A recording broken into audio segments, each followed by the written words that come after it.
ప్రభుత్వం గాయపరిచినటువంటి ఒక తీరుకు విస్తుపోతూ ఇవాళ తమలో తాము రోధిస్తున్నటువంటి ఒక అత్యంత దుర్మార్గమైనటువంటి ఒక దినం ఇది. 2023 ఎన్నికల సందర్భంగా కామారెడ్డి డిక్లరేషన్, బీసీ డిక్లరేషన్ అని చెప్పని పట్టుకొచ్చినప్పుడు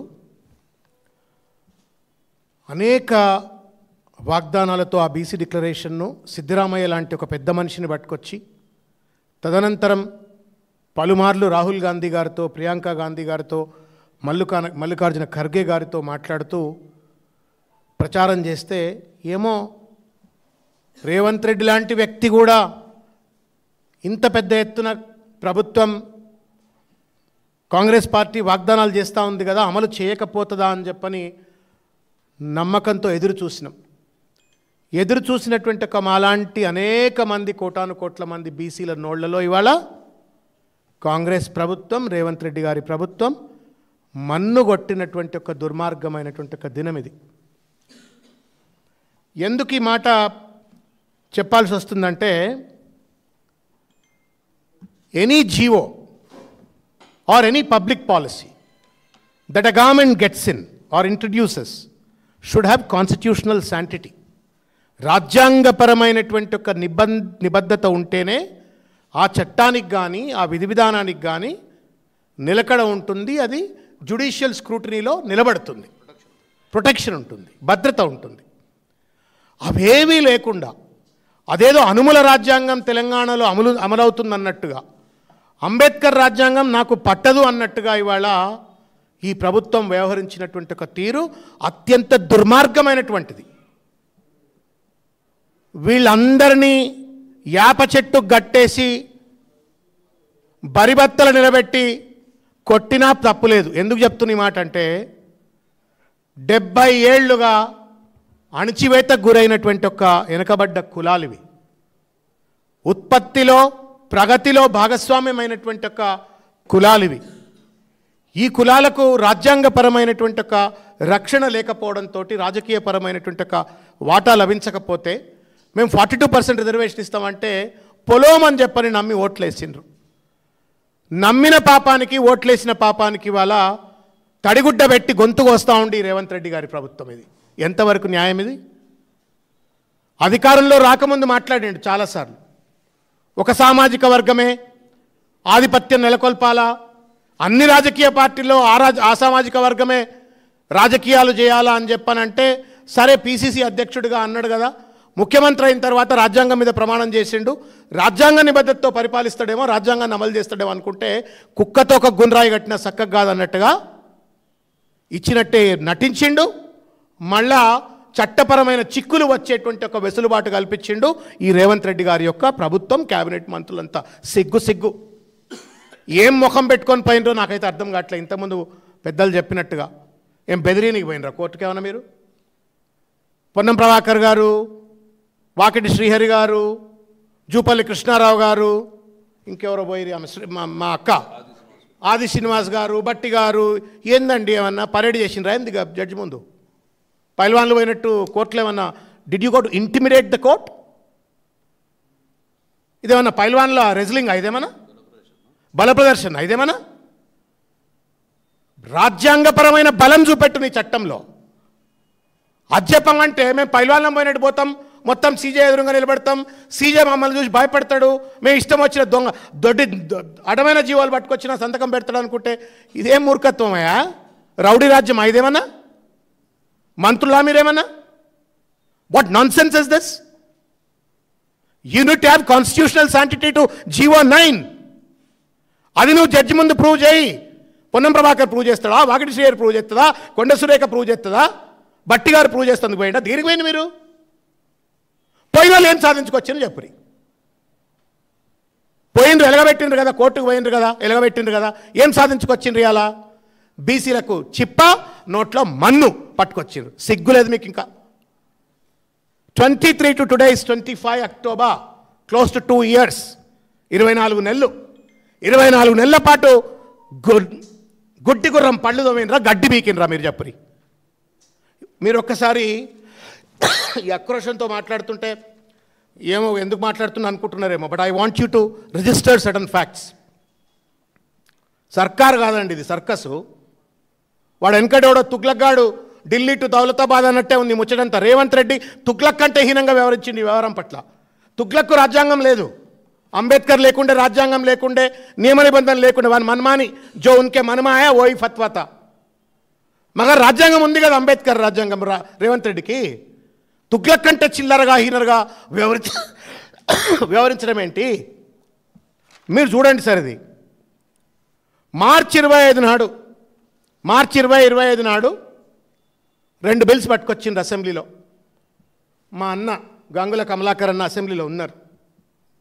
ఎలుగెత్తి నిలబడి పులి లెక్క ఈ బిల్లులకు మేము మద్దతు ఇస్తున్నాం కేసీఆర్ ప్రతినిధిగా అని చెప్పని ఆయన బిల్లులకు మద్దతు చెప్పిండ్రు. మొత్తం బీఆర్ఎస్ పార్టీ శాసనసభ్యులంతా మద్దతు చెప్పిండ్రు.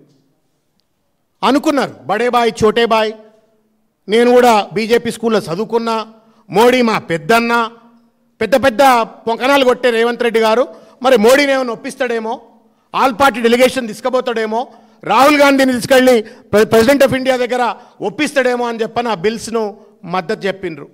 Bills were kept pending. March 2025 we all supported. Where are those bills? అడిగినరు పత్రికా సమావేశంలో. ఆ బిల్స్ ఏమైనా అంటే వాళ్ళేదో అడిగినరు, మేమేదో చెప్పి. మీ ఇద్దరు లవ్ లెటర్లా ఇద్దరు ఏమన్నా? If some response he's come from the president of India, objections ఏమైనా వస్తే మాకు తెలియాలి కదా, మా అన్నకైతే తెలియాలి కదా, శాసనసభ్యుడికి. మద్దతు చెప్పిన ఆయనకు చెప్పలే. అది అట్లా పెండింగ్ పెట్టినరు. మార్చ్ 25 అయింది. 14th July 2025 నాడు మళ్ళీ ఆర్డినెన్స్ పట్టుకొచ్చిండ్రు. అది పెండింగ్లో ఉండగా ఆర్డినెన్స్ పట్టుకొచ్చిండు. And that ordinance again gone to the president of India. అంటే 2 బిల్లులు, ఒక ఆర్డినెన్స్ ప్రెసిడెంట్ ఆఫ్ ఇండియా దగ్గర పెండింగ్ ఉంది. ఈ పెండింగ్లో ఉండగా ఏం డ్రామా, ఏం నాటకం, ఎంత చిల్లరాట అంటే చిన్న పిల్లలు కూడా ఆడరండి ఇట్లా. 10th ఫెయిల్ అయినా కూడా ముఖ్యమంత్రి కుర్చీలో కూర్చోబెడతాను, ఆ మంత్రుల కుర్చీలో కూర్చోబెడితే ఇంత చిల్లర ఆట ఆడరు. కామన్ సెన్స్ ఉన్నాడు కూడా ఎవడు చేయడు. ఉన్నత రాష్ట్రపతి దగ్గర బిల్లులు పెండింగ్ ఉండగా మళ్ళీ ఏం చేసిండు? 31 ఆగస్టు నాడు 2025 నాడు మళ్ళీ 2 బిల్లులు పట్టుకొచ్చిండ్రు. So March 2025 bills are pending. 14th July 2025 ordinance is pending. 31st August 2025 2 bills are pending. ఇవన్నీ పెండింగ్లో ఉండగా మీరు ఆ జీవో చదువురి. మీరు చదివి ఉంటారని నేను అనుకుంటున్నా. నేను తెలంగాణ ప్రజలకు కూడా ఒకసారి జీవో 9 ఒకసారి తీసి చదువురి.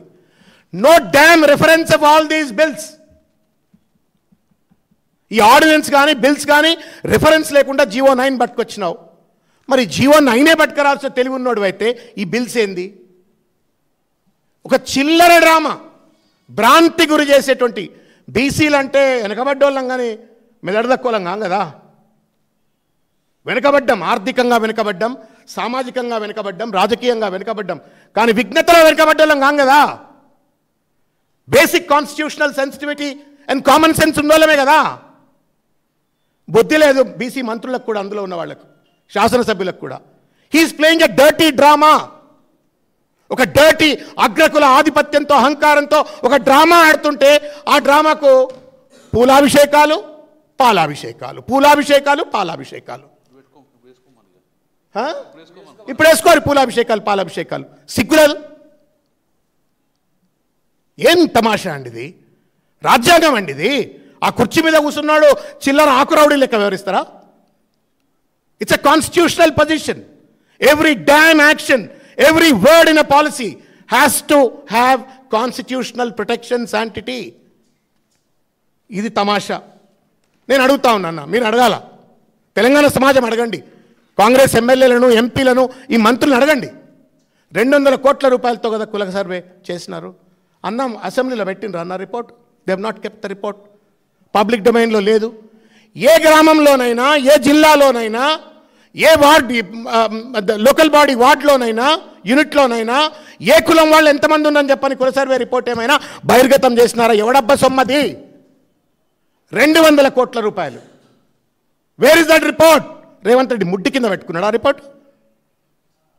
ఏఐసిసిలో ప్రదర్శిస్తారు మీరు, బట్ సామాన్య జనం బీసీ బిడ్డలకు తెలియద్దా? How did you arrive at 42% based on the dedicated commission అంటున్నావు. Where is that report? ఎక్కడుంది ఆ రిపోర్టు? ఎవరి కింద ఉంది అది? ఎవరి జేబుల్లో ఉంది? ఎవరి అల్మార్లో ఉంది? ప్రజల సొమ్ముతో రిపోర్ట్లు చేసి ప్రైవేట్ ప్రాపర్టీ లెక్క మీరు దాచుకుండిందే. ఇవన్నీ చేసి నువ్వు మళ్ళా నేను జీవనాన్ని తెచ్చినా అని చెప్పని మాట్లాడుతున్నాను. డ్రామా, చిల్లర డ్రామా ఇది. దీన్ని మొత్తం సభ్య సమాజం అంతా కూడా ఇవాళ కర్రు కాల్చి వాతలు పెట్టేటువంటి ఒక రోజు ముందుకు వచ్చింది. నేను అప్పీల్ చేస్తూ ఉన్నా, కాంగ్రెస్ పార్టీలో ఉన్న బీసీ నాయకులు కావచ్చు, this is now or never. This a drama, stunt, కావాలని చేసిన స్టంట్ ఇది. కాబట్టి తప్పనిసరిగా ఈ ప్రభుత్వానికి, ఈ ప్రభుత్వ పెద్దలకు కర్రు కాల్చి వాత పెట్టాల, నిలదీయాల. ప్రజాస్వామ్యబద్ధంగా ఎవరిని కూడా వదిలిపెట్టద్దు అని చెప్పని నేను విజ్ఞప్తి చేస్తూ ఉన్నాను. ఇంకొక చిన్న తప్పిదమన్నా, మీరు మనకు 130 కులాలు, అనేక కులాలకు కనీసం వార్డు మెంబర్ అయ్యేటువంటి అవకాశం లేదని చెప్పని చాలాసార్లు చర్చలు జరిగినాయి. డిక్లరేషన్ది, బీసీ డిక్లరేషన్లో right royal it is printed. మేము ఏ కేటగరైజేషన్ వెనుకబాటుదనం ఆధారంగా మేము వర్గీకరణ చేస్తామని చెప్పిండ్రు. ఊసేలేదు. ఎవరు గొంతులు వస్తున్నారు రాబాయ్ మీరు? మా డబ్బుతో కుర్చీలు ఎక్కుతారు, మా డబ్బుతో డాబుదర్పాలు ప్రదర్శిస్తారు, మా డబ్బుతో కుల సర్వేలు చేస్తారు, మాకు అన్యాయం చేస్తా అంటారు. ఇది ఎక్కడి కథ? మొత్తానికి ఇది ఈ రకంగా మోసం చేసినటువంటి ఒక ఈ తీరు వెరీ షాకింగ్, ర్యూడ్ షాక్. మొత్తుకుంటూ వస్తూ ఉన్నాం మొదటి నుండి, this is not the way. ఇంతకుముందు రవెన్ అన్నాడు, ఎందుకు Rahul Gandhi India alliance delegation అంతా తీసుకొని ప్రెసిడెంట్ ఆఫ్ ఇండియా దగ్గర పోలే? ఎందుకు ఆల్ పార్టీ డెలిగేషన్ను ప్రెసిడెంట్ ఆఫ్ ఇండియా దగ్గరికి రేవంత్ రెడ్డి తీసుకుపోలే? ఢిల్లీ ధర్నాకు రాలే. ఒకటి అన్న దిస్ ఫెలో కూడా అట్లీస్ట్ ఇనిషియేటెడ్. నో, రవణ్ అని రమ్మంటే రాడా? రవణ్ నువ్వు నా ఎంబడి రామ్, రాజ్యసభ సభ్యులందరినీ ఎంబడి పెట్టుకరా అంటే బీఆర్ఎస్ వాళ్ళు నలుగురిని ఎంబడొద్దురు కదా. నీ పార్టీ వాళ్ళు ఎట్లా ఉన్నారు కదా, సింగ్వి గింగ్వి అంత గొప్ప గొప్ప వాళ్ళు అంటున్నారు కదా, ప్రెసిడెంట్ ఆఫ్ ఇండియా దగ్గర పోయి ఆర్గ్యూ చేస్తుండేవాళ్ళు కదా. పిల్లల పరాజకాలు ఏందండి ఇది? చిన్న పిల్లల పరాజకం ఆడినట్టు ఆడిండు బీసీలతో. It's a joke, cruel joke, and Revanth Reddy and his government has to pay for it.